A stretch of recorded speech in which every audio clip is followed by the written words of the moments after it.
Hello again, everybody. Bill McCabe here, Iron Crane Dojo, and we just finished a session, and we're going to do some add-on comments to our exposition of how we approach the building blocks of self-defense flow.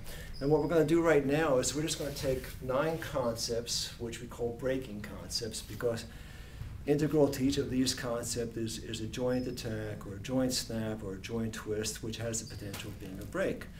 And I'll reiterate once again something that I've said in previous videos in this particular series, that these are not the complete techniques and they're not demonstrated in a complete flow. We're getting bite-sized chunks, and these are the kinds of chunks that we deliver to people who are new in our classes. And in their first year or two, they can do hundreds of these until they're able to evolve within themselves the capacity to produce these in a committed flow. Okay? But this is how you develop a three-dimensional arsenal of skills and techniques. And over the long haul, that's what you want to achieve in the martial arts. And I'm only sharing with you, by way of historical and archival record, how we do it. How you do it concerns yourself, but I like to share the path that I've been on because it might shorten the process for you all. Okay, so Sensei Chris Entis is helping me once again, and we're going to set up. I'm going to have the camera person step over to the other side. Sensei Chris is over here, and his attack is going to be grabbing my left arm. First move is I roll underneath his power. Now, we've talked about this enough already, so we don't have to keep hammering on it. I'm underneath his power. I roll it, and camera person, if you will, take a view of that. As I roll it, you see I'm locked onto the thumb there. So there's a real quick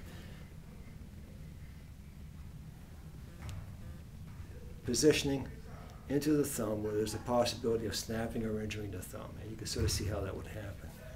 So again, over, I roll, I snap, and I commit quickly to an arm lock. Okay, so that's the first technique. Second technique, he attaches, I roll, and what's nice about this is I'm controlling the position of his body, so the right arm is checked as I do this, and his right leg is glued to the ground as I do this, so it's hard for him to launch a kick. So he's sort of stuck there. And as I do this, it's down, up, and in. And I drive that elbow into his solar plexus. And you can see the leverage that it produces. It's a very highly leveraged joint lock. So I roll it, and you see the arc I take, working where his power is not. I go down, I sink low, and drive in. Now, as you develop skills and you acquire some mastery of that technique, you'll learn to manipulate it in different arcs and different trajectories. And what we're going to do now is we're going to do the same technique as a setup, and we drive it in. And then at the maximum point, we extend quickly, now watch, snap it, and then drive him at a lateral angle. And where this is effective is if there's 3 or 4 people in your periphery that are potential threats. You neutralize the first as he grabs you, and you can drive him quickly, snap into another. And then as part of the expansion of awareness of the things you could do with the bent wrist lock, we have the live hand trajectory beneath it. So I'm here, and what I'm going to do is amp up the intensity of the technique by driving this underneath, up, and through. You sort of see the angle here, okay? And I'm actually driving this along a sensitive spot on the radial arm, which triggers nerves on both sides of the lower arm into an active state as you're putting tension on the arm. Same concept. This will be technique number 5, using a U-hand or a parallel crunch to augment the intensity. Here I'm locking onto some points on both sides of the wrist, and this brings the discomfort down to a lower level. And I'm using it more as a control technique here. And as a control technique, you see I go in and I can snap it to the side, snap it to the side, drive it to the ground. I can just reverse it and go to the head real quickly. Now I'm going to switch places with Sensei Chris. This is the four corners. It's a throw, but also an arm lock. You can use it as an arm control technique, as a leverage technique. You can use it to attack the joints, or you can use it as a throw. I attack Sensei Chris's wrist. He executes four corners, comes over, breaks my balance, and extends me and back. Now there he's executing it more as a throw. So he's delivering me completely off balance, pushing me into the distance. Now he's going to shorten it and work it as a joint attack. Over, back, and down. And you can see the difference there, okay? Number 7 is, we call it the chicken wing lock.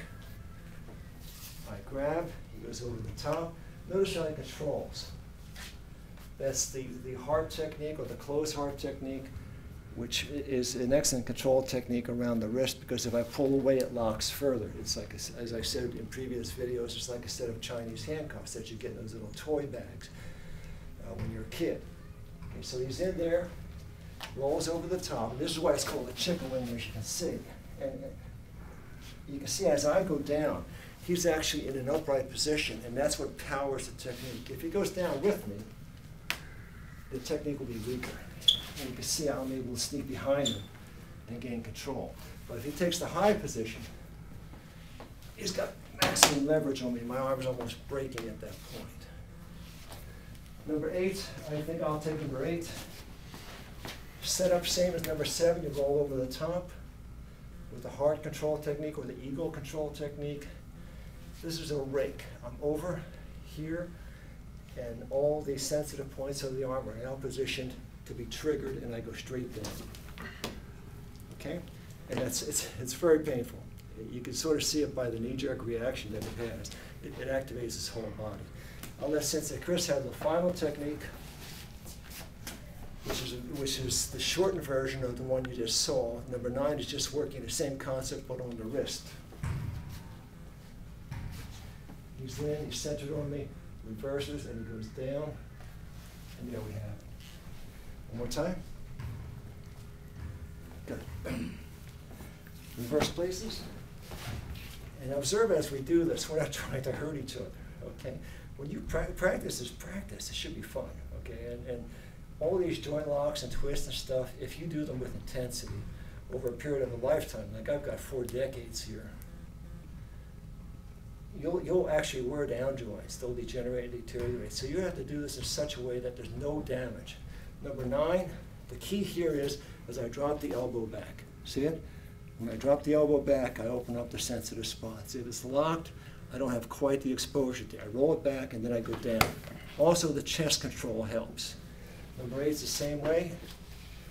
Number 8, you can actually see the rollback right there. See it? I roll it back there. Number 8, a variation is just using the fingers. How much time we have left? You have 8 minutes, 30 seconds. Okay, well, let's just wrap it up because 9 minutes is our limit. There's several months of concepts in what we just showed you. And I think everything is there. We did it at a slow enough speed so you can digest it. And what you have to do is just look at this and understand that this is how we evolved through these ideas. You may or may not have any interest in this. This is just strictly for your entertainment. In your own school, your own teachers, I'm sure, do stuff like this. Ask them questions once you've seen this about how you can employ new directions and new ideas in your own style. Good luck with that. Take care.